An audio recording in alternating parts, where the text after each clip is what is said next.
Ahí en Efesios, abrimos nuestras Biblias en Efesios capítulo 1, versículos del 1 al 14, aunque ya lo leyeron al principio, vamos a leerlo. Pablo, apóstol de Jesucristo por la voluntad de Dios, a los santos y fieles en Cristo Jesús que están en Éfeso. Gracia y paz a vosotros de Dios nuestro Padre y del Señor Jesucristo. Bendito sea el Dios y Padre de nuestro Señor Jesucristo, que nos bendijo con toda bendición, según nos escogió en Él, antes de la fundación del mundo, para que fuésemos santos y sin mancha delante de Él.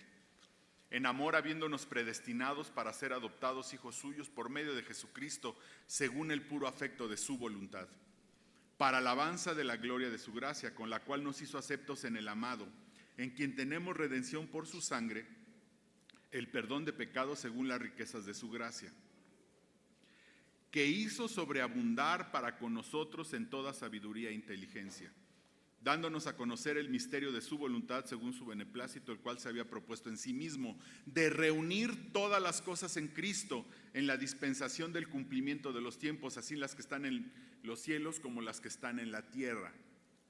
En Él asimismo tuvimos herencia, habiendo sido predestinados conforme al propósito del que hace todas las cosas, según el designio de su voluntad, a fin de que seamos para alabanza de su gloria, nosotros los que primeramente esperábamos en Cristo. En Él también vosotros, habiendo oído la palabra de verdad del evangelio de vuestra salvación, y habiendo creído en Él, fuisteis sellados con el Espíritu Santo de la promesa, que es las arras de nuestra herencia, hasta la redención de la posesión adquirida para alabanza de su gloria.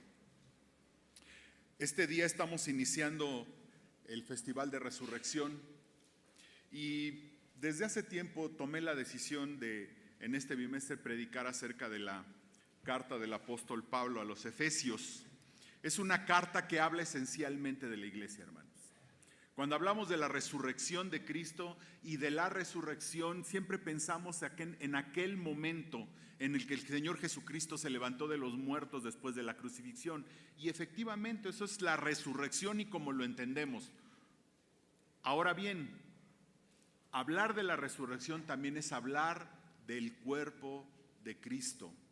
Hablar de aquel cuerpo que Él estableció y que somos nosotros la iglesia. Y si este bimestre vamos a estar en un festival de la resurrección, qué pertinente es hablar acerca de la iglesia. Y no hay una carta que nos hable tanto y tan profundamente de lo que es la iglesia como esta carta a los Efesios. Y tiene algunas cosas curiosas desde el punto de vista histórico. Esta es una de las cartas escritas desde la prisión, más o menos entre el año 60 y 62 después de Cristo, durante el primer encarcelamiento de Pablo. Fue enviada por Tíquico junto con la carta a los Colosenses, junto con la carta a Filemón, y una carta que se menciona en la epístola a los Colosenses que está dirigida a la iglesia de la Odisea. Algunos creen que esa carta dirigida a los hermanos de la Odisea es esta misma de Éfeso, pero eso es solo una creencia. No hay evidencia de que esa carta a los laodicenses haya sido esta carta a los Efesios. Esta es una iglesia que no estableció personalmente Pablo, sino es una iglesia que establecieron probablemente, así lo da a entender el libro de los Hechos, Aquila y Priscila. Pablo consolida esta iglesia durante su tercer viaje misionero. Llega a esta iglesia y durante 3 años fue su pastor de esta iglesia. Poco después llega a esta iglesia Timoteo como pastor y según la historia el mismo apóstol Juan, algunas tradiciones dicen que el mismo apóstol Juan pastoreó esta iglesia más tarde. Policarpo pastoreó esta iglesia. 30 años más tarde, el Señor Jesucristo le escribe una carta a esta iglesia, muy interesante desde el punto de vista histórico, doctrinal y personal, a esta iglesia que está y la tenemos ahí en el libro del Apocalipsis. Esa carta nos dice que esta es una iglesia que ha dejado su primer amor. Una iglesia que tenía muchas obras. Dice: yo conozco tus obras y tu trabajo y que has sido perseguida. que no tuvo miedo de decir la verdad, porque dice, has descubierto a aquellos que se dicen ser apóstoles, los has rechazado a aquellos que se dicen ser apóstoles y no lo son. Y fue una iglesia que no tuvo miedo de decir la verdad. Sin embargo, el Señor Jesucristo les dice, sin embargo, has dejado tu primer amor. Y no era un asunto de trabajo, no es que la iglesia de repente se volvió menos trabajadora, porque el Señor les dice que tienen mucho trabajo, que se han esforzado mucho, que han perseverado. Dejar ese primer amor, y lo vimos históricamente, es que se alejaron y se empezaron a alejar de la palabra de Dios. Empezaron a meter en la palabra de Dios doctrinas y creencias y palabras que no eran de la palabra de Dios, y que poco a poco dio finalmente las doctrinas equivocadas que la cristiandad ha tenido a través de los siglos, se dieron en esta primera época de la iglesia. El tema principal de esta carta es el fundamento de la iglesia, o sea, Cristo. Que los creyentes estamos en Cristo estando en la iglesia, que el Espíritu Santo nos bautizó en Cristo al añadirnos a la iglesia. El bautismo del Espíritu Santo, hermanos, no es una segunda experiencia que nosotros recibimos y de repente nos llenamos de una fuerza y un poder y empezamos a hablar en lenguas, hermanos. Ese no es el bautismo del Espíritu Santo. El bautismo del Espíritu Santo es cuando usted creyó y literalmente el Espíritu Santo lo sumergió en el propio cuerpo del Señor, que es la iglesia. Y al entender que todo en nosotros y en la iglesia es acerca de Cristo y no de nosotros, crecerá nuestro amor hacia el Señor y hacia la iglesia. Todo en la iglesia es acerca de Cristo, hermanos, no es acerca de nosotros. Cristo es el centro y no nosotros. Por eso durante este bimestre estaremos buscando dos objetivos principales con este estudio. El primero es que cambie usted su enfoque de usted hacia Cristo para que Él sea el todo en todo, el todo en todo de su vida. Y a veces, hermanos, estamos tan centrados en nosotros mismos. Creemos que la salvación se refiere a nosotros mismos, creemos que la oración se refiere a nosotros mismos, creemos que todo lo que pasa en la iglesia se refiere a nosotros mismos. Por eso el día que no somos tomados en cuenta, pues pensamos, ¿verdad? Mejor me voy, mejor a ver qué hago. Mire, le voy a dar un ejemplo. Creo que lo mencioné en alguna ocasión. No sé qué tenemos los cristianos con las enfermedades. Pablo era un hombre muy enfermo. Si leemos con detalle, seguramente él tenía un problema de los ojos. Él probablemente padecía cierta ceguera, aún tenía un asunto de los ojos, según lo que leemos ahí en Gálatas. También habla de un aguijón en la carne. No sabemos qué es porque él no lo dice, pero seguramente, o muy probablemente, perdón, él tenía un asunto como de gota, un asunto que le molestaba. También cuando él habla de que ha sido azotado, que sufrió naufragios, hay estudios que dicen que una persona que ha sufrido todo eso seguramente padecía dolores, la columna lastimada, o sea, era un hombre que sufría de muchos dolores. Y es bien curioso que uno lee todas sus cartas de Pablo, todas las cartas, incluso las cartas que él escribe desde la prisión, y en ninguna carta usted va a encontrar, ay hermanos, oren por mí, me duelen los ojos, estoy enfermo, el médico me va a ver, que Dios obre en las manos de los médicos. Que ninguna carta Pablo habla acerca de la enfermedad. Está escribiendo desde la cárcel y en ningún momento dice, ay hermanos, oren porque el juicio salga bien, porque yo salga de la cárcel, porque nunca. Al contrario, dice, esto es por mis prisiones y mis prisiones son su gloria, hablándole a los hermanos.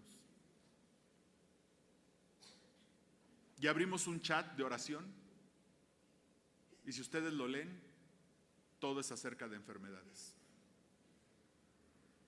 O sea, ¿acerca de quién? De nosotros. Pablo siempre pedía oración por dos cosas y también lo hace en esta carta de Éfeso. Siempre Pablo pedía oración cuando le decía, hermanos, oren, y les decía dos cosas: que la palabra de Dios corra y que Dios nos libre de hombres malos. Nunca pidió oración por sus enfermedades, nunca pidió oración por estar en la cárcel, porque todo en la iglesia es acerca de Cristo, no de nosotros. Hermanos, tenemos que orar por todo, hasta por nuestras enfermedades. Pero el asunto, ¿cuál es la prioridad y el primer lugar en nuestra vida, en la iglesia y en todo lo que hacemos? Primer objetivo de este bimestre es que usted cambie su enfoque de usted hacia Cristo. Y segundo objetivo, que usted se enamore profundamente del Señor al entender un poco más quién es Él. Que si usted ha dejado su primer amor, usted se enamore nuevamente del Señor. Como cuando el día que usted creyó, como cuando el día que usted le entregó su vida a Él, usted se enamore profundamente del Señor. Y ese va a ser el objetivo que buscaremos este bimestre. Que de entender quién es Él, que de entender su obra, que de entender el fundamento de la iglesia, usted termine nuevamente enamorado del Señor. Así es que dicho esto, hermanos, vamos a empezar con Efesios capítulo 1 y hoy veremos del versículo 1 al versículo 14 y dice: Pablo, apóstol de Jesucristo, por la voluntad de Dios, a los santos y fieles en Cristo Jesús que están en Éfeso, gracia y paz a vosotros de Dios nuestro Padre y del Señor Jesucristo. Y aquí vamos a ver primero la palabra o la frase que más se repite durante toda la carta.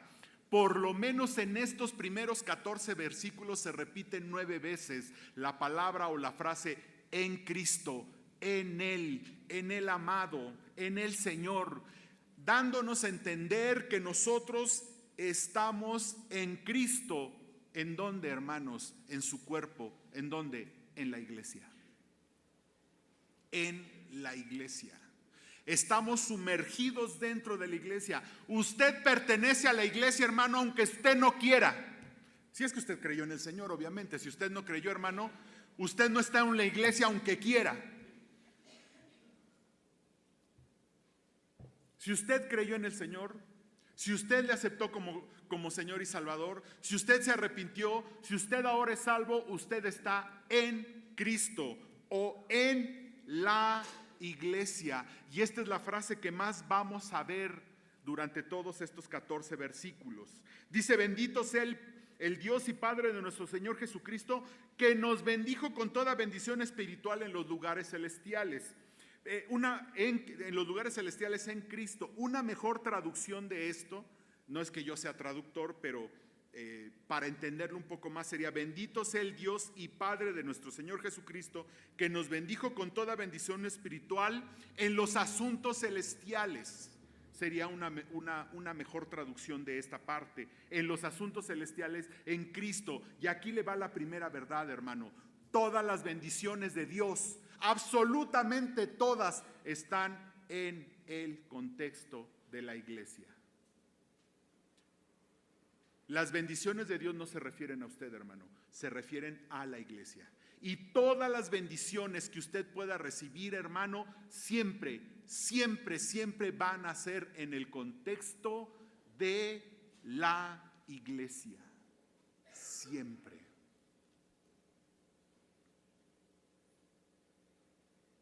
Hoy vivimos una época en donde la iglesia es vilipendiada. Espero que esa palabra se entienda. Menospreciada. Ahora ya no se llaman iglesias, ahora son congres, ¿no? Me dice un hermano: oye, ¿dónde está tu congre? No, le digo, yo no tengo congre. No, ¿qué no haces? No, yo tengo una iglesia. Yo voy a una iglesia, no voy a una congre. No sé qué sea congre. ¿Dónde está tu congre? No, yo no tengo congre. ¿Por qué de repente vemos tantos hermanos poco bendecidos, con tantos problemas, con tantas situaciones? ¿Y sabe qué, hermanos? No están en la iglesia. No están dentro de la iglesia. Aquí es claro que nos bendijo con toda bendición espiritual en los asuntos celestiales, en Cristo, en Él. Usted será bendecido única y exclusivamente en la iglesia. Nunca usted podrá ser bendecido fuera de la iglesia. Nunca. No hay manera.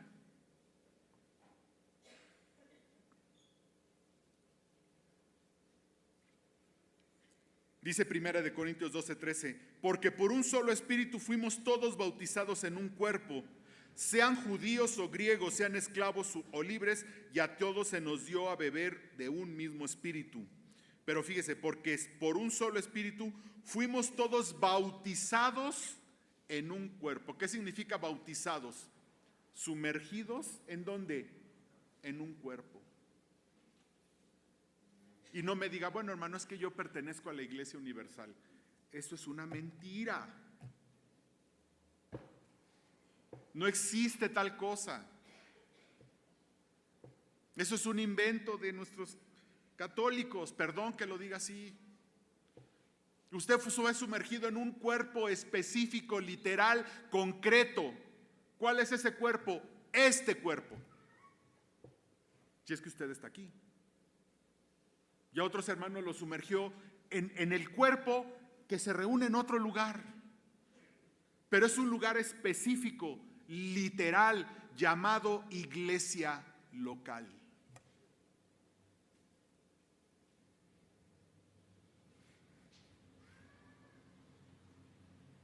Porque pateólogos, hermanos, hemos sido bendecidos. Ahora bien, en este pasaje hay 3 tipos de bendiciones. 3 tipos de bendiciones, pero además hay algo bien chistoso. Si usted analiza este pasaje con cuidado, usted se va a dar cuenta que cada tipo de bendición tiene un propósito, y ese propósito es para alabanza de su gloria. Y así es como dividimos estos tres tipos de bendiciones. Porque dice, nos bendijo de esta y de esta y de esta manera. ¿Para qué? Para alabanza de su gloria. Y luego nos dio estas bendiciones, ¿para qué? Para alabanza de su gloria. Y al final nos dio esta última bendición, ¿para qué? Para alabanza de su gloria. ¿Esto qué nos dice, hermanos? Que estas bendiciones ya las tenemos, son nuestras, están en el contexto de la iglesia. ¿Y sabe para qué le sirve a usted? Para que Dios sea alabado, para alabanza de su gloria, para que nosotros digamos, alabado sea el Señor, que me ha dado estas bendiciones, ¿en dónde? En Cristo. En Cristo.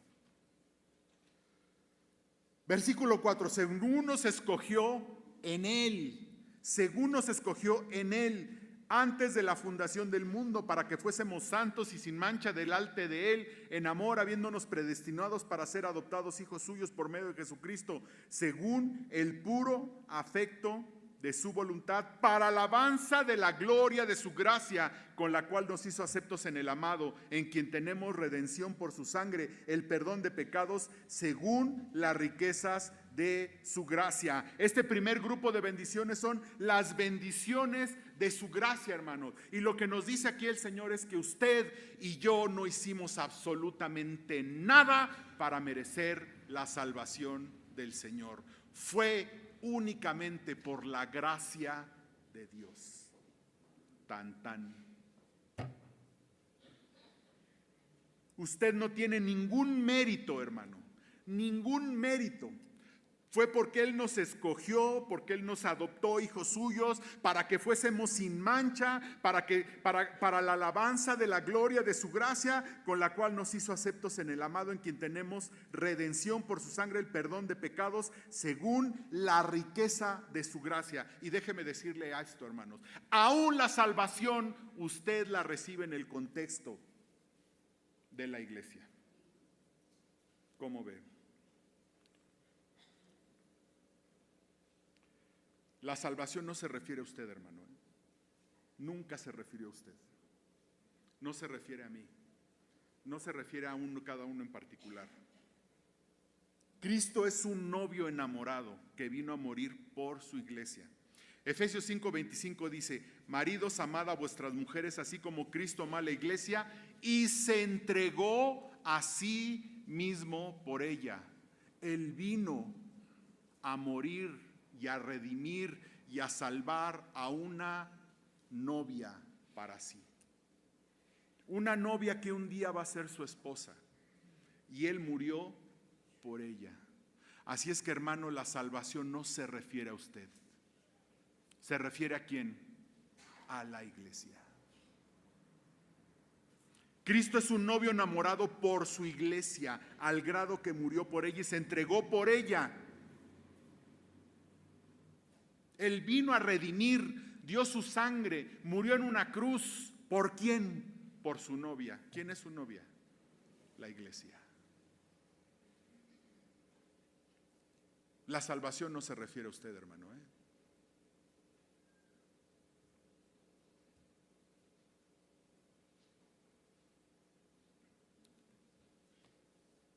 Déjeme hacerle una pregunta.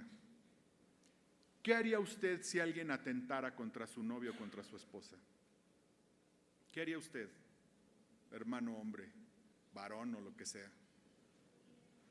¿Qué haría usted si alguien atentara contra su esposa? ¿Qué haría usted, hermano? ¿Qué haría usted? Cuidado, hermano, de veras, en serio. Esto sí es una advertencia. Cuidado si atentamos contra la novia del Señor. Cuidadito. Ándese con cuidado, hermano. Si usted atenta contra la novia del Señor. Si Cristo no hubiera querido ganar una iglesia para sí o ganar una esposa para sí, nunca hubiera muerto por nosotros. Porque Él vino a salvar y a morir por una iglesia, es por lo que nosotros podemos tener salvación. Si no hubiera sido esto, nosotros nunca hubiéramos. Y saben que el Señor no nos debe la salvación. De una vez, grábeselo. El Señor no nos debe la salvación. La cruz no gira alrededor nuestro, sino de una iglesia por la cual Cristo se estaba entregando. Dios no nos debe nada, ni la salvación gira alrededor nuestro. La salvación es alrededor de Cristo y de su iglesia. Así de simple. Segundo tipo de bendiciones, bendiciones de la revelación de su voluntad. Versículo 8 dice que hizo sobreabundar para con nosotros en toda sabiduría e inteligencia, dándonos a conocer el misterio de su voluntad, según su beneplácito, el cual se había propuesto en sí mismo de reunir todas las cosas en Cristo, en la dispensación del cumplimiento de los tiempos, así las que están en los cielos como las que están en la tierra. Dios nos reveló ahora su voluntad. Dios nos reveló ahora un misterio que estaba escondido en la antigüedad, que los grandes profetas del Antiguo Testamento no conocieron, no se les fue revelado. Ahora es revelado a la iglesia un misterio. ¿Cuál es ese misterio? Que todo de reunir todas las cosas en Cristo. Este es un misterio que nos va a aclarar con más precisión Pablo en el capítulo 3 y nos lo va a decir con mucho detalle, pero para efectos de este estudio de hoy diremos que a Dios le pareció bueno darnos a conocer este misterio. Es una bendición darnos a conocer este misterio. Ahora entender que de judío y de griego iba a ser un solo cuerpo llamado la iglesia. Ahora el Señor quiso que nosotros conociéramos este misterio. Es una bendición saber este misterio, porque ahora sabemos que pertenecemos a un cuerpo que es el de Cristo. Versículo 11, en Él, nuevamente, en Él asimismo tuvimos herencia, habiendo sido predestinados conforme al propósito del que hace todas las cosas, según el designio de su voluntad. Ahora también sabemos que tenemos una herencia. Tenemos una herencia. ¿Cuál es esta herencia, hermano? Si usted me dice que es la vida eterna, le voy a decir que está usted en lo cierto. Pero es mucho más que eso. Muchísimo más que eso. Tan tenemos una herencia que más adelante Pablo nos va a decir, ¿verdad?, que ya recibimos un anticipo de esa herencia, dice, que es las arras de vuestra herencia. ¿Cuál fue el anticipo de esa herencia? Las arras de nuestra herencia, las arras era un anticipo, es un anticipo. ¿Cuál fue el anticipo de esa herencia? El Espíritu Santo.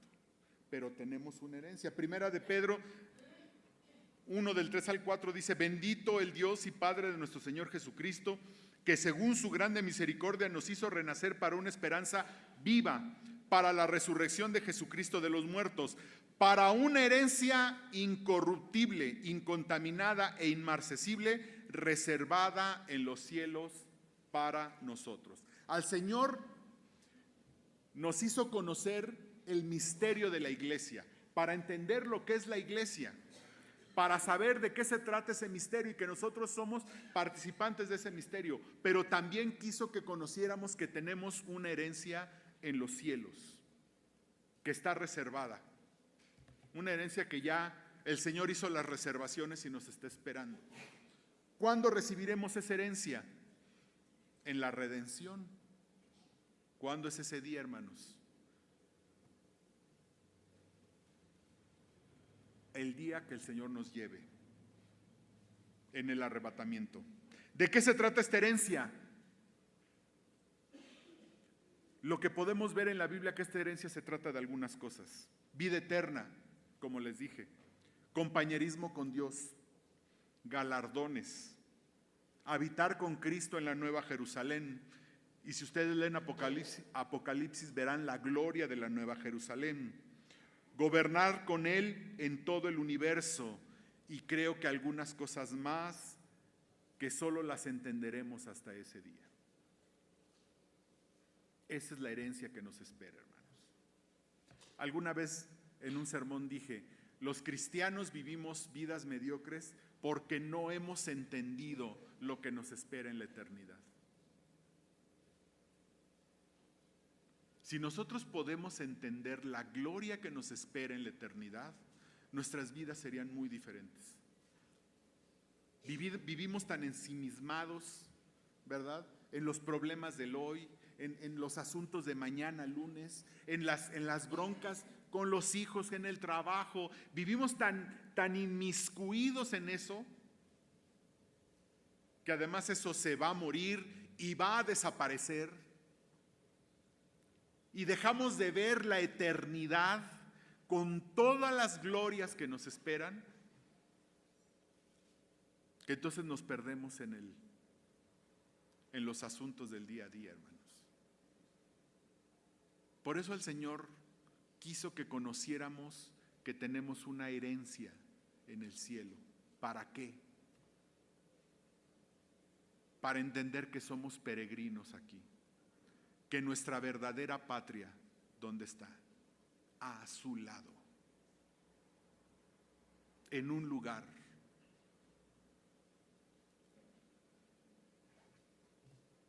Tercer grupo de bendiciones, la bendición del Espíritu Santo.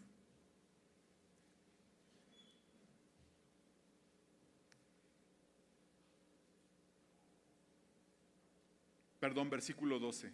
A fin de que seamos para alabanza de su gloria, nosotros los que primeramente esperábamos en Cristo. Ahí está. Saber que somos parte de la iglesia y que es la iglesia, saber que tenemos una herencia, ¿es para qué? Para alabanza de su gloria. Es para que, hermano, todos los días usted se despierte y diga: Señor, bendito seas, porque pertenezco a una iglesia, soy parte de tu cuerpo. Soy parte de ti, Señor. Y gracias porque tengo una herencia en los cielos que me está esperando. Sé que los problemas de hoy los tengo que resolver, Señor, pero mi herencia está allá. Tercero, como les dije, bendición del Espíritu Santo. Versículo 13. En Él también vosotros, habiendo oído la palabra de verdad, el evangelio de vuestra salvación, y habiendo creído en él, fuisteis sellados con el Espíritu Santo de la promesa. Que es las arras de nuestra herencia hasta la redención de la posesión adquirida, para alabanza de su gloria, para alabanza de su gloria. Fíjense nada más. Ahora recibimos el Espíritu Santo que en este caso o en el contexto de estos versículos tiene dos funciones. No dos funciones, sino nos dice dos cosas. Primero, es las arras de nuestra herencia. Las arras, yo me acuerdo cuando era niño, un día encontré en un cajón un cofrecito, ¿no? Blanco, y lo abrí, tenía un chorro de moneditas, ¿no? Y me puse a jugar con ellas. Y entonces llegó mi mamá. ¿Qué haces? ¿No? Me la agarró y le digo, oye, ¿pero qué es esto? Me dice, son las arras que me dio tu papá cuando nos casamos. Antes se acostumbraba a eso, o no sé ni qué eran. El chiste es que me explicó mi mamá que esas arras simbolizaba, ¿verdad? Simbolizaba que mi papá iba a ser un proveedor de la casa, ¿no? Entonces daba como un anticipo de todo lo que iba a proveer a través de la vida que iban a tener juntos. Bueno, eso fue lo que me explicó mi mamá que eran las arras. Las arras es eso, hermanos, un anticipo. En este caso, el Espíritu Santo en nuestra vida es un anticipo de lo que vamos a recibir como herencia. El Señor nos dice, mira, esto es un adelanto de lo que va a ser tu herencia. Pero además tiene otro asunto, que ha sido el sello de nosotros, de nuestra salvación.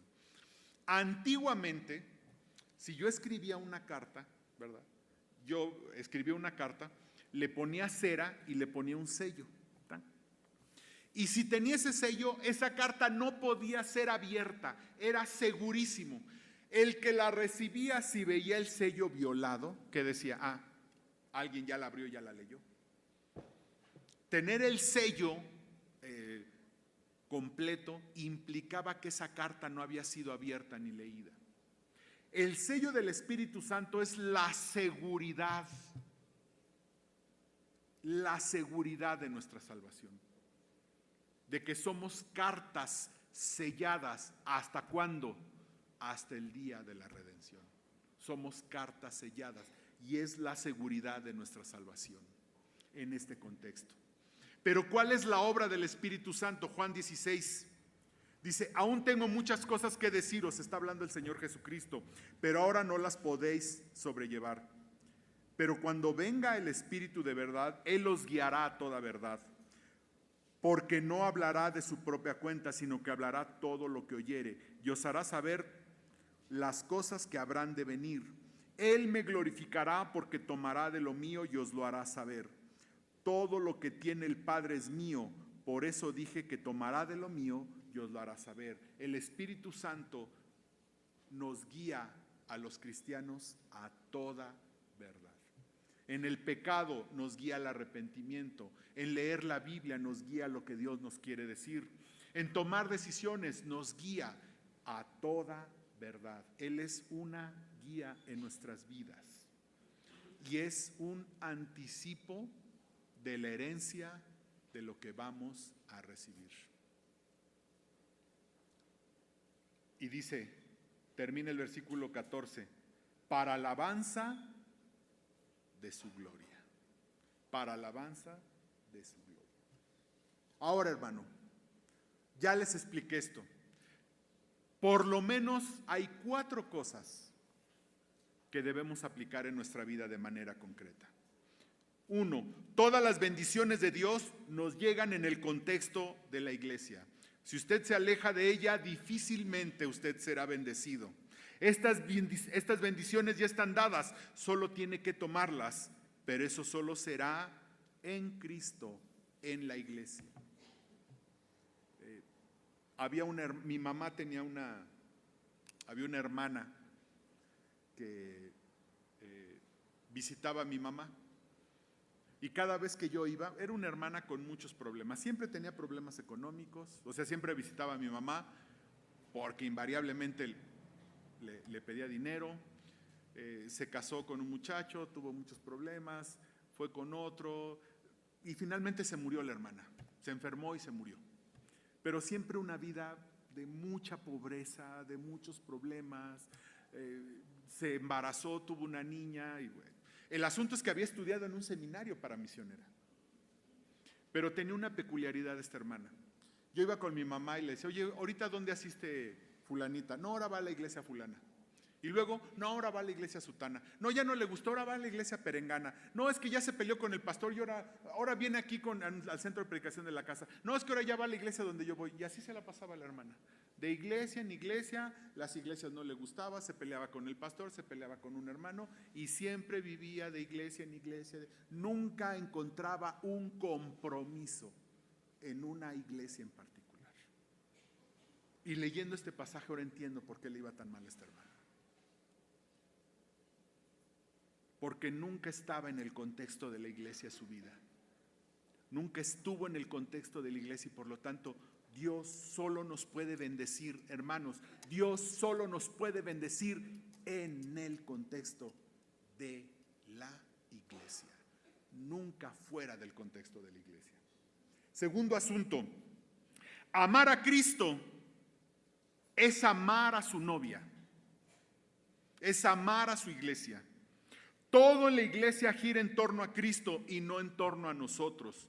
Cuando usted algo no esté de acuerdo, o no le guste, o no le parezca, o le parezca injusto, o crea que la iglesia está equivocada, piense si no está poniendo a girar a la iglesia en torno suyo.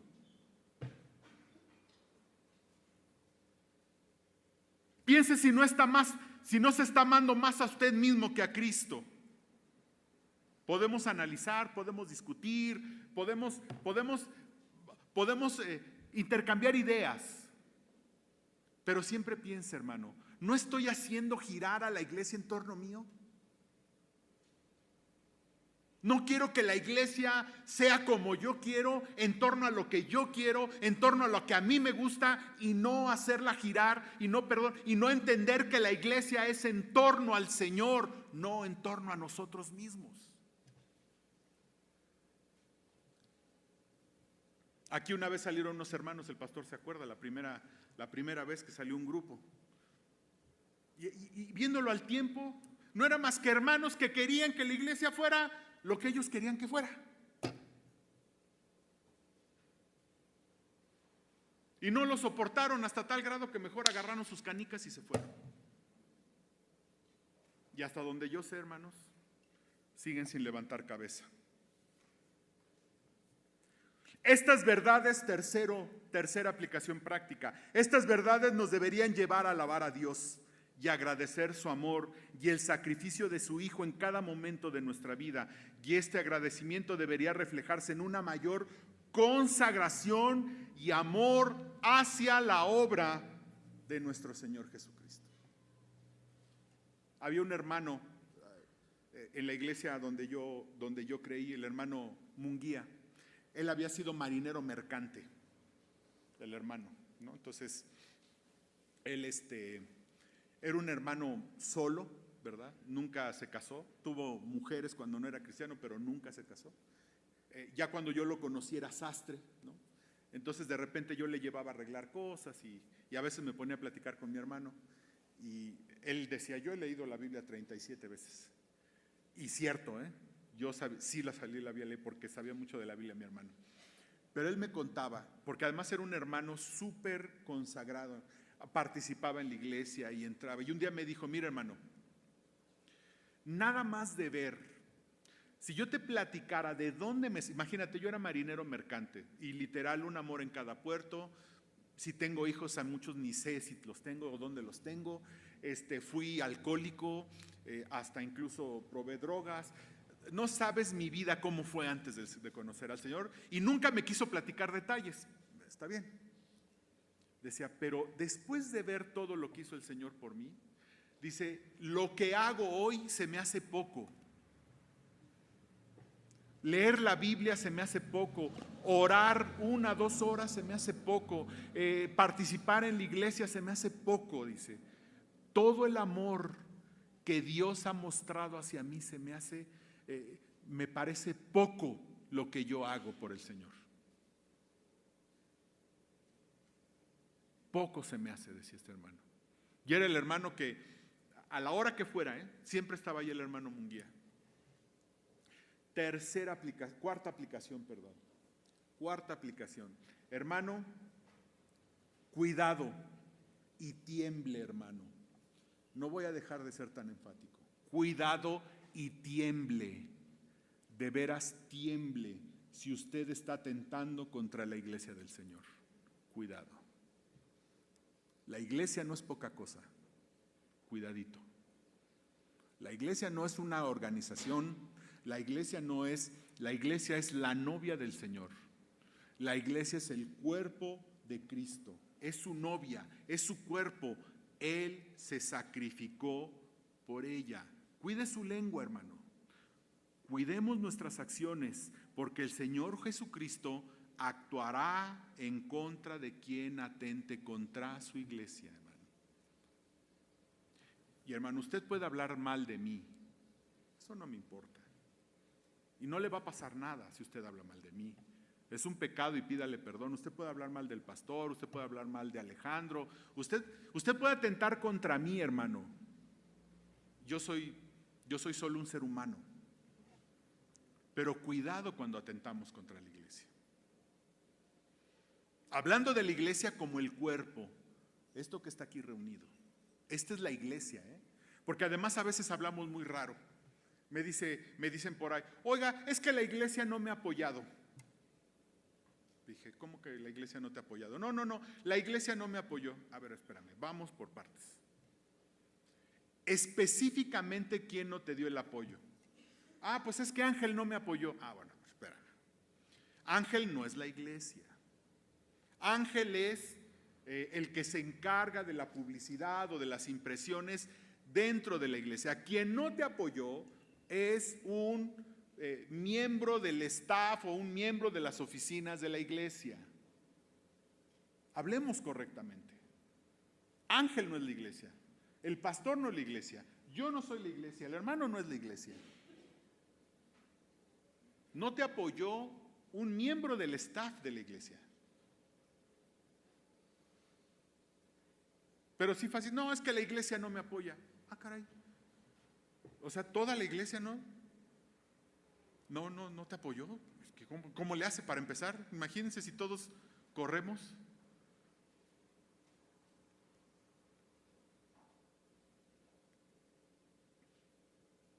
Es hablar correctamente, hermanos. No atentar contra la iglesia, es contra el cuerpo, este cuerpo de creyentes que estamos aquí. Oremos. Padre Celestial, te damos infinitas gracias, Señor.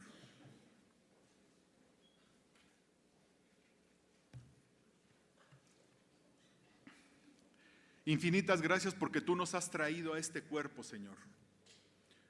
Porque tú un día llegaste a nosotros, nos salvaste, nos limpiaste, nos diste la salvación, nos diste el Espíritu Santo, y por si eso fuera poco, Señor, nos bautizaste en un cuerpo que es esta iglesia. Y te lo agradecemos infinitamente, Señor,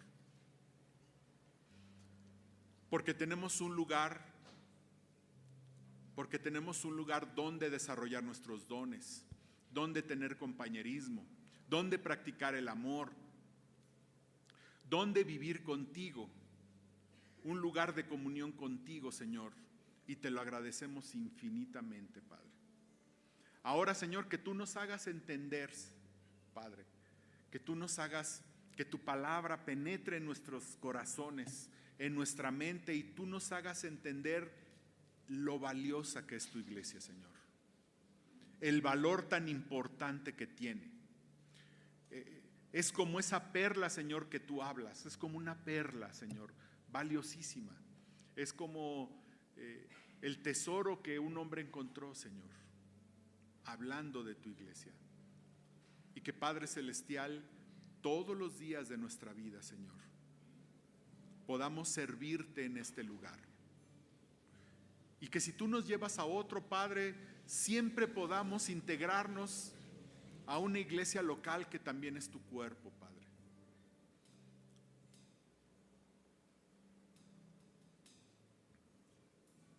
Y así mientras oramos, si tú estás aquí por primera vez, si es la primera vez que tú nos visitas, la única manera de entrar en el cuerpo de Cristo y recibir las bendiciones de las que hablamos hoy es creyendo en Él. El pecado nos ha separado de Dios, el pecado nos hace culpables. La mentira, el adulterio, el robo, todos los pecados nos hacen culpables y todos somos pecadores. Pero la manera de ser salvos, de tener la vida eterna, de pertenecer a una iglesia, al cuerpo de Cristo, es teniendo fe en Él. Porque dice la palabra de Dios que si confesares con tu boca que Jesús es el Señor y creyeres en tu corazón que Dios le levantó de los muertos, serás salvo. Si tú nunca has creído en el Señor, si tú nunca le has entregado tu vida y sabes que tu pecado te lleva a una muerte eterna, al infierno, hoy es el día de salvación. Hoy es el día en que tú le puedes entregar tu vida. Hoy es el día en que tú puedes entregarte al Señor y nada más le tienes que decir: Señor, me arrepiento de mis pecados, pongo mi confianza en ti y te acepto como Señor y Salvador. Díselo allí en silencio, allí en tu corazón. Da vuelta hacia Dios y entrégale tu vida en esta mañana. Dile: Señor, pongo mi fe en ti. Creo que tú eres el Señor. Creo que tú moriste en una cruz por mis pecados y creo que tú resucitaste al tercer día para darme salvación.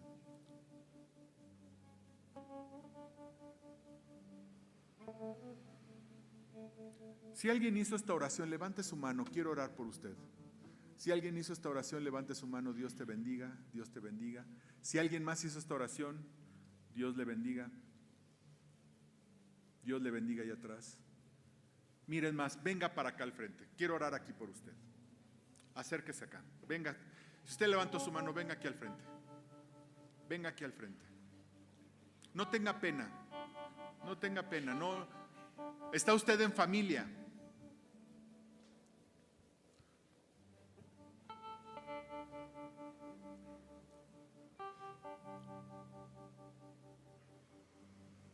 Si usted levantó su mano, si no la levantó, si usted hizo esta oración, venga aquí al frente. Los cristianos, su ahora familia, queremos orar por usted.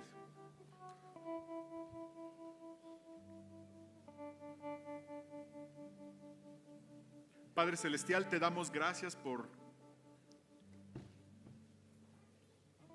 estas personas que ahora son nuestros hermanos. Señor, que como iglesia podamos ser esa familia que discipula, que cuida. Señor, que podamos discipularles, Padre, y que ellos puedan encontrar aquí, te puedan encontrar aquí, Señor, en el compañerismo, en el cuidado, Padre. Y que, Padre, tú nos permitas, Señor, caminar contigo. Todo esto te lo pedimos en el nombre de Cristo Jesús. Amén.